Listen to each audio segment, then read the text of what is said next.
Lutendo is a young electrician from the busy township of Kibara, always moving through crowded streets with his small toolbox, greeting everyone with a smile that people never forget. His mother, Nality, keeps telling him that the world is full of people who only take and never give back. She warns him every morning before he leaves the house, telling him to stop offering free help, to save his energy, to think about himself for once. But Lutendo cannot change who he is. His heart pushes him toward people who struggle, even when he knows he will earn nothing from it. When an old woman's lights stop working, Lutendo climbs shaky ladders and spends hours repairing them, refusing any payment. When a neighbor's entire house loses power, he stays until midnight fixing broken wiring while the family watches with relief. Even when he is tired after long days, he stops his bicycle whenever he sees someone by the roadside waving for help. He uses whatever tools he has, sometimes even borrowing parts from his own projects, just to make sure the person can go home safely. People in Kibara know him as the boy who never says no. The boy who shows up even when others pretend not to see a problem.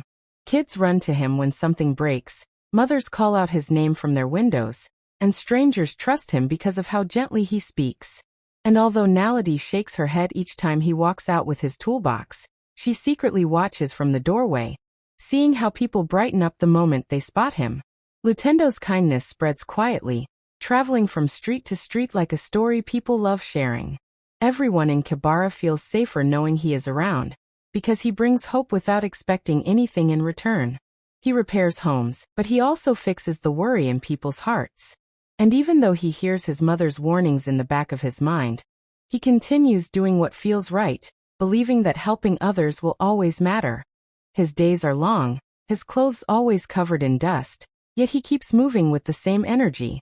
His generosity becomes something the whole township talks about, a kind of goodness that feels rare, almost unbelievable, in a world where everyone rushes for themselves. Lutendo never sees himself as special, but the people around him know the truth. His small acts of help make a big difference, and his gentle spirit makes Kibara a better place every single day. One afternoon, Lutendo repairs a stranger's bakery oven for free after seeing the baker almost in tears because customers were waiting outside. He works inside the hot shop for hours, wiping sweat from his face while the smell of half-baked bread fills the air. When the oven finally lights up again, the baker tries to give him money, but Lutendo simply smiles, shakes his head, and tells her to keep it. The woman thanks him over and over, calling him a blessing, but he just picks up his toolbox and leaves quietly, feeling tired yet happy that he helped someone who truly needed him. By the time he reaches home, his steps are slow, and his clothes are covered in dust and flour. He hopes his mother will understand, but the moment he walks inside, Nality's voice rises. She is angry, worried, and tired of watching her son give away his time and skills. She tells him he gains nothing from always stepping in for others, and that he should think about himself for once. Her words hit him hard because he knows she speaks from fear, but the tone feels sharp and painful. Lutendo tries to explain, but she interrupts again, frustrated that he spent another entire day working without earning anything. Their argument becomes heavy, filled with emotions neither of them fully mean. Eventually both fall silent, turning away from each other, and the house grows cold with the tension. Days pass without a single word between them. Lutendo leaves early, returns late, and avoids the kitchen where his mother sits quietly. The silence hurts him, but he refuses to give up on the kindness that feels natural to him. Instead, he pours all his energy into a new goal to keep his mind steady. He decides to focus on building his own small electrical workshop behind their house, using old tables, leftover wires, and tools he has saved from previous jobs. He spends hours organizing the space, fixing broken equipment, and dreaming of a place where he can work on projects without causing stress at home. Even though his mother watches from a distance, saying nothing, he hopes that one day she will understand that helping people is part of who he is, and that building this little workspace might finally bring peace between them again. Even without support from his mother, Lutendo becomes the go-to technician in Kibara, the one everyone thinks of when something stops working. His small workshop fills with tools and parts, and people start lining up outside from early morning. Word about him spreads fast because every place he visits ends up talking about how quickly he solves problems and how kindly he treats everyone. Soon the local schools begin calling him whenever their lights flicker or their fans stop spinning. Teachers wait for him at the gate, relieved the moment they see him walking in with his toolbox. Shops begin requesting him too, especially the small businesses that can't afford long power cuts. He moves from one place to another, fixing freezers, repairing switches, and restoring cables that others have already given up on. Each time he finishes a job, the shop owners smile with gratitude, telling customers about the young electrician who always shows up, no matter how busy he is. Even the hospitals start reaching out when machines fail during emergencies. Lutendo never hesitates. He goes immediately because he knows lives may depend on it. Although his name is now known throughout Kibara, Lutendo stays humble. He still treats everyone with the same warmth he had from the beginning. When wealthy clients try to overpay him, he politely refuses extra money. When struggling families call him, he arrives without asking for payment at all. If someone explains they have no money, he simply tells them not to worry. Some try to thank him with food or small gifts, but he only takes what he truly needs. His heart remains steady, and his kindness grows instead of fading. People admire him for his skill, but they talk even more about his character. Neighbors tell stories about how he showed up during storms to fix broken lines, or how he stopped everything to help a mother whose house had suddenly gone dark at night. Children run toward him whenever he walks past, calling his name with excitement. Elders bless him whenever he enters their homes. Lutendo's gentle nature becomes part of Kibara's daily life, and his workshop turns into a symbol of hope for many people. Even though his mother still keeps her distance, Lutendo continues his work with the same spirit. He believes helping others brings meaning to his life, and he hopes that one day she will see how many people feel safe and supported because of him. During a heavy storm, a transformer explodes near Nality's apartment, shaking the entire street with a loud bang. The sky flashes, the rain pours harder, and sparks fly across the power lines. Within seconds, the building begins to burn, flames climbing from one floor to the next as smoke spreads fast. People run outside in fear, shouting for help, trying to pull their children close while the wind pushes the fire higher. The power goes out everywhere, leaving only the glow of the flames lighting the night. Nality is trapped on the third floor, coughing as thick smoke fills her small apartment.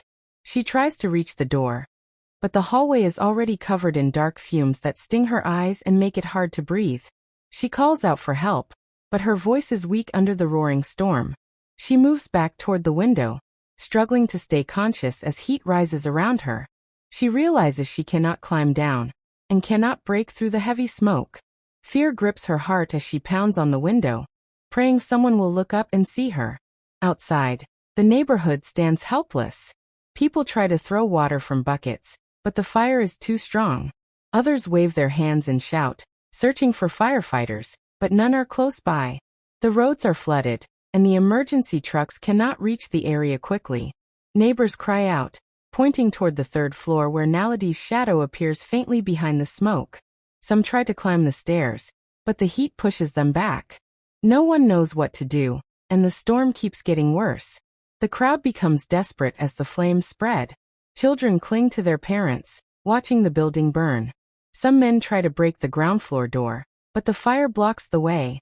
Women call out Nality's name, remembering how she often helped them during difficult times. The sound of the crackling fire grows louder, mixing with the wind and thunder. People feel powerless, trapped between the storm above and the fire in front of them. Everyone stares at the third floor, waiting, hoping, terrified. Nality's coughing becomes weaker, and she leans on the window frame, trying not to collapse. The fear in her eyes tells the crowd she won't last long. The neighborhood holds its breath, watching the smoke surround her completely, realizing that if no one reaches her now, she might not survive the next few minutes. Someone screams his name, shouting through the rain and smoke, "Lutendo! Your mother is inside." The moment the words reach him, his heart stops for a second. He doesn't think, he doesn't ask anything, he just runs straight toward the burning building. People try to pull him back, warning him that the flames are too strong, but he shakes them off and charges inside with only one thought in his mind. His mother is trapped, and he must reach her before the fire does. The stairwell is filled with heat and black fumes, but he climbs fast, ignoring the pain in his chest. Each step feels like stepping into an oven, yet he keeps pushing upward because he hears faint coughing from the third floor. When he reaches Naledi's door, he kicks it again and again until the lock breaks. A wave of smoke blasts into his face, but he forces himself inside. Naledi is on the floor, barely conscious, reaching out with weak hands.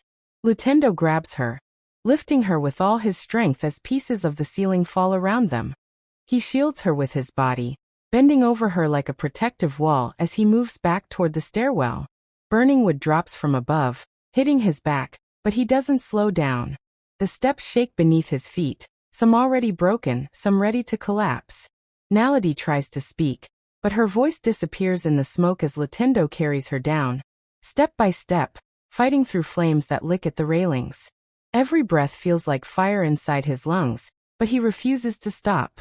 Outside, the crowd watches in complete shock. People cover their mouths, praying he makes it out. He appears in the doorway just as part of the roof crashes behind him, sparks flying everywhere. His clothes are torn, his face covered in ash, but he keeps holding Naledi tightly until they reach open ground. Neighbors rush forward, grabbing them, helping him lay her gently on the wet pavement. For a moment, everyone stands frozen, realizing he nearly lost his life saving the same woman who had once begged him to stop helping others. As rain falls over them, the crowd whispers about his courage, unable to believe what they just witnessed. Lutendo kneels beside his mother, breathing hard, his hands trembling, but his eyes filled with relief. In that moment, everyone sees the truth of his heart. A heart that acts without thinking of danger. A heart that chooses love even when it hurts. Naledi wakes up in the clinic with burns on her hands and oxygen on her face, confused and weak as the white lights blur above her. Her breathing is slow, and every part of her body feels heavy. For a moment, she doesn't know where she is or how she survived the fire. Then her eyes move to the side, and she sees Lutendo sitting close to her bed. His clothes are still stained with soot, his arms scratched, and his face looks tired, as if he hasn't slept since the moment he carried her out of the burning building. He sits quietly, watching her carefully, afraid she might slip away again. The sight of him hits her heart hard. She remembers the heat, the smoke, the moment she thought she would never escape. She remembers calling for help with her last breath.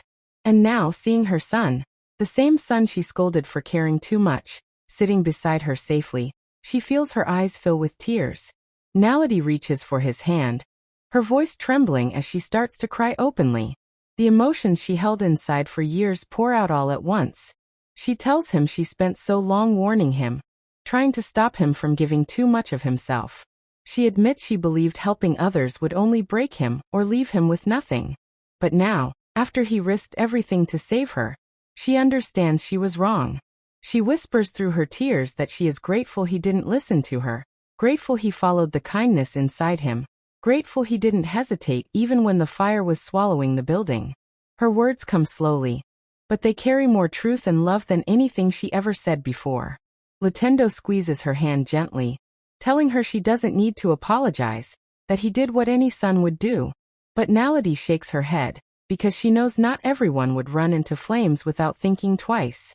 She sees now that his heart has always been strong, brave, and full of goodness. She realizes his kindness was never a weakness, it was his greatest strength. As she lies there with tears falling down her cheeks, she finally understands the son she raised, the son she worried about, the son she tried to change. For the first time, she sees clearly the love and courage he has carried inside him all his life, and she feels proud in a way she never felt before. After recovering, Naledi becomes Lutendo's strongest supporter, walking beside him with a new sense of pride that surprises everyone who once heard her telling him to stop helping people. The fear she felt in the burning building changed her completely. She now understands the value of her son's heart, and she refuses to let that lesson fade. As soon as she regains her strength, she starts visiting local shelters, offering warm meals to families who lost their homes, telling them they are not alone. She spends hours cooking big pots of food, handing out plates with a smile that people never saw on her before. She also begins raising donations in the community, going door to door, convincing neighbors, shop owners, and teachers to help families who are trying to rebuild their lives. People listen to her because they know what she went through, and her story inspires them. She explains how quickly tragedy can strike and how important it is to help one another while there's still time. Her voice becomes powerful, not from loudness but from the truth she carries inside it. When Lutendo finally opens Kibara Safety and Electrical Center, a place he dreamed of for years, Naledi stands proudly at the entrance beside him, welcoming everyone who arrives. She tells every visitor about the night he saved her life, explaining that kindness is not weakness, and giving is never a loss. Her favorite line becomes, "My son's kindness saved my life. Help others. You never know whose life you're saving." People repeat her words in markets, houses, and gatherings until they become a message the whole township knows by heart. The center grows quickly, turning into a safe space where people learn about electrical safety, receive free checkups for their homes, and get help without fear of being judged. Children look up to Lutendo as a hero, drawing pictures of him climbing through smoke to save someone. Elders bless him whenever he passes by. Shops display photos of him near their counters as a reminder of his bravery. Soon, Lutendo becomes a symbol of selfless courage in Kibara, not because of one dramatic rescue, but because of the life he consistently lives. The community celebrates him as the man who proved kindness is never wasted. His story spreads far beyond the township, inspiring people to look out for one another, to step forward when someone is in need, and to believe that even small acts of goodness can change everything. If you enjoyed this story, don't forget to like, comment, and subscribe. Stay with us for more powerful African tales.